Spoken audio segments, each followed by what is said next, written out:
കഴിഞ്ഞ ദിവസം രാജിവെച്ച കൽക്കട്ട ഹൈക്കോടതി ജഡ്ജി അഭിജിത് ഗാംഗുലി ബി.ജെ.പിയിലേക്ക് മറ്റന്നാൾ പാർട്ടി അംഗത്വം സ്വീകരിക്കും. ലോക്സഭാ തെരഞ്ഞെടുപ്പിൽ അഭിജിത് ഗാംഗുലി സ്ഥാനാർത്ഥിയായേക്കും. അഴിമതിക്കെതിരെ പോരാടാനും ടി.എം.സിയെ കൂട്ടിലാക്കാൻ കഴിയുന്ന ഏറ്റവും വലിയ പാർട്ടിയാണ് ബി.ജെ.പി എന്ന് അഭിജിത് ഗാംഗുലി പ്രതികരിച്ചു. നിതിൻ അംബുജൻ വിവരങ്ങളുമായി ഇപ്പോൾ ഡൽഹിയിൽ നിന്ന് ചേരുന്നുണ്ട്. നിതിൻ, ഒരു അസാധാരണ നീക്കമാണല്ലോ ഇത്. എന്തൊക്കെയാണ് വിവരങ്ങൾ നിതിൻ?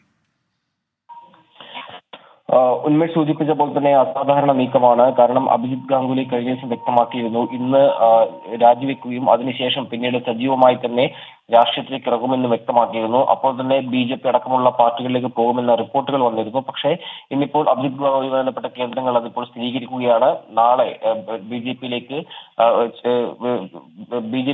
ചേരുമെന്നാണ് ഇപ്പോൾ വ്യക്തമാക്കിയിരിക്കുന്നത്. എന്തായാലും തൃണമൂൽ കോൺഗ്രസിനെ പല ഘട്ടങ്ങളിലെല്ലാം തന്നെ തൃണമൂൽ കോൺഗ്രസിനുണ്ടായ ശക്തമായ വിധിയെല്ലാം തന്നെ അഭിജിത് ഗാംഗുലിയുടെ ഭാഗത്തും ഉണ്ടായിരുന്നു.